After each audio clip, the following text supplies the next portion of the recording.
OMG Mars, sila na ba talaga? Oo Mars, fur. Fur? We, NGL. Gets ko na. Fur, FR, as in for real. NGL as in not gonna lie, and OMG as in oh my God. Dahil sa teknolohiya, ang daming naiimbentong mga bagong bansag at salita. Minsan nakakalito na nga yung CTTO. I'm sure nakita nyo na ito sa inyong social media feed. CTTO as in credit to the owner. Madalas itong ilagay ng ilang netizen kapag nag-post sila ng litrato na kinopya o ginrab lang nila sa iba. Minsan, imbis na CTTO, ito naman ang mababasa mo. No copyright infringement intended. Akala ng maraming tao kapag naglagay sila ng CTTO sa dulo ng post ay pwede na silang kumuha ng kahit anong post online. Nako, hindi po totoo yan. Alam nyo bang pwede kayong maparusahan dahil sa paglabag sa Intellectual Property Code? Hindi kayo agad absuelto dahil lang nilagay ninyo ang mga letrang CTTO.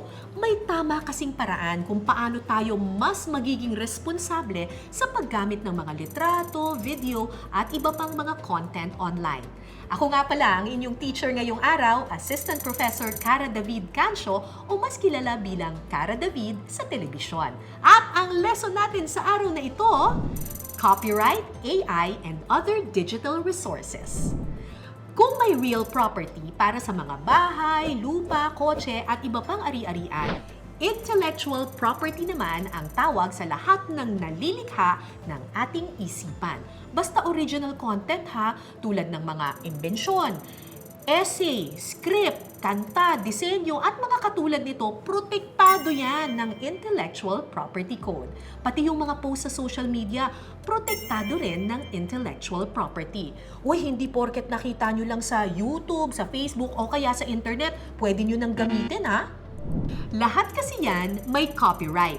Ang copyright ay isa sa mga sangay ng intellectual property.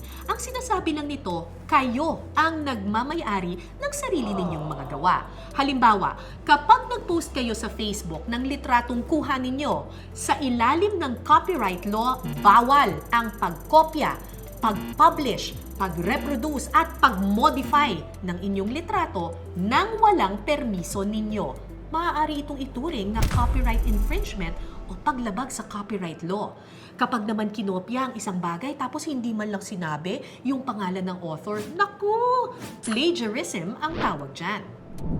Naaalala niyo ba yung naging issue noon sa It's Showtime? Gento. Sige, Gento. SB19. SB19. Let's go. Bawal Bawal. na raw. Bawal. Naningin na. May isang contestant na gustong sayawin yung usong-uso noong kanta ng SB19 na Gento.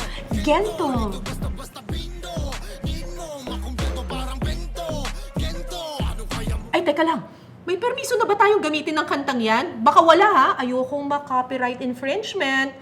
Anyway, hindi nga napatugtog yung kantang yan dahil sabi nga ng host ng It's Showtime na si Vice Ganda, may bayad daw. Uy, bago kayo magalit sa SB19, may point naman talaga ang mga musician.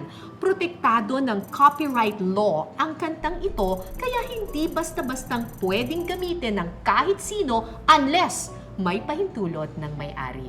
Ayon sa batas, may parusang mula 1 taon hanggang 3 taong pagkakakulong at multang hindi bababa sa 50,000 pesos ang sinumang mapatutunayang lalabag sa copyright law. Pero ang tanong, may paraan ba para magamit natin ang gawa ng iba na fair sa owners nito? Yun bang hindi mava-violate ang kanilang copyright ownership? Meron! Dito na papasok ang tinatawag na fair use. Ang fair use ay tumutukoy sa mga wastong paraan kung paano ba dapat natin ginagamit ang mga resources sa internet. May 4-factor test para masabing fair ang paggamit ng mga litrato, kanta at iba pang content. Fair use factor 1, purpose of use. Una, saan mo ba ito gagamitin? Kung gagamitin mo ito para sa pag-uulat ng balita, pagkomento, paggawa ng kritisismo, o kaya ito ay para sa pagtuturo, classroom use at pag-aaral, pasado ito sa unang requirement. Tulad ng mga videos natin dito sa channel na ito, kahit gumamit tayo ng kapirasong video, okay lang yan kasi for educational purposes naman. Pero make sure ha na kung gagamit kayo ng kapirasong bahagi ng content, kailangan i-acknowledge nyo pa rin kung sino ang original na author. Ilagay ang source ng inyong pinagkuhaan. Uy, pero ibang usapan na kapag ang hihiramin ninyong content ay gagamitin ninyo para pagkakitaan. Halimbawa, tingnan nyo itong video na ito. Pag-ibig na walang hangganan, ang aking tunay na nararamdaman. Tamis! Pinayagan kami ng YouTube na i-post ang video na ito kahit hindi kami ang gumawa ng kanta. Kumbaga, nag-song cover lang kami. Pero nung sinubukan namin i-monetize ang video, hindi na kami pinayagan kasi hindi naman kami ang may-ari ng kantang ito. VST and Company ang original na kumanta nito. Bukod sa song and dance covers, pinapayagan din ang mga gumagawa ng parody, satire at memes tulad ng napapanood natin sa TikTok. Kasi in a way, hindi na ito eksaktong kinopya. Nagbago na yung content o nag-transform na ito. Kaya nga, transformative test ang tawag dito.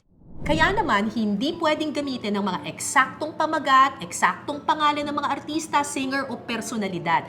Kailangan baguhin din ang mga ito para maging satire, parody o meme. At kailangan malinaw na ito ay satire, parody o meme ha, sa pamamagitan ng tatak o logo nito. Kaya yung mga gumagamit ng potential sound ko sa TikTok, joke lang po. Okay lang yan. Pasado yan. Hindi ako galit sa inyo.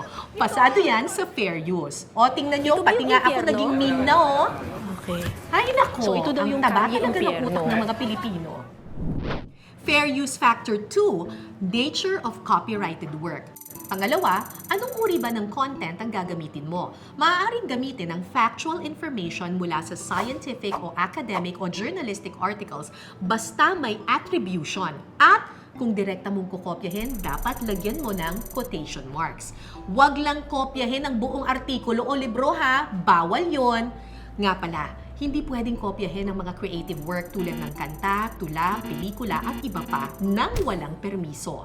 Maliban na lang kung kapirasong bahagi lang naman ang gagamitin mo para sa isang news report, review, criticism at iba pa. Fair use factor 3, substantiality of portion taken. Pangatlo, gaano karami ang gagamitin mong material. Maaaring ituring na fair ang pagkakagamit kung maliit na bahagi lang naman ang kinuha para sa isang news report, review, pagtuturo o pag-aaral. Halimbawa, yung mga movie reviews, bagamat gumagamit sila ng maraming clips mula sa isang pelikula, protected pa rin sila ng fair use dahil ginamit nila ang content for educational purposes at hindi para i-reproduce ang mismong pelikula. Nabago ang purpose ng content from entertainment to educational or informative.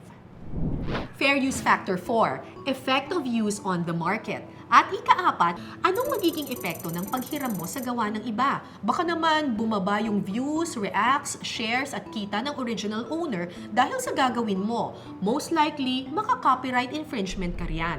Para makaiwas sa copyright infringement, mas mainam kung imbis na mangopya, gamitin mo na lang ang like at share button o ilink mo na lang sa social media. Kung nagustuhan mo yung post ng friend mo, huwag mo nang kopyahin, i-share or i-link mo na lang ito. O kung gusto mo talaga itong gamitin, pwede ka namang magpaalam. Just make sure to acknowledge the original owner. Hindi pwedeng basta CTTO lang. And speaking of pangungopya at panggagaya, alam nyo bang hindi na lang gawa ng ibang kinokopya ngayon? Nako, pati ang boses at mukha ng isang tao ginagaya na rin. Robin Padilla announced a new platform through which everyone can make money. With this program, you will be able to earn hundreds of thousands of pesos per month. Tulad na lamang ng ginamit ang AI-generated na boses ng ilang GMA anchors para sa isang pekeng video. Mga pekeng video ng inyong lingkod at kasama natin si Ivan Mayrina na nag-aanunsyo ng pamimigay umano ng kwintas mula sa Italy. Isang Mama Mary necklace na galing pang Vatican. Meron ngayon, isang Mama Mary necklace. Kaboses man nina Ivan at Susan, halata namang hindi sakto ang salita sa buka ng kanilang bibig, pati ang bigkas nila sa salitang necklace.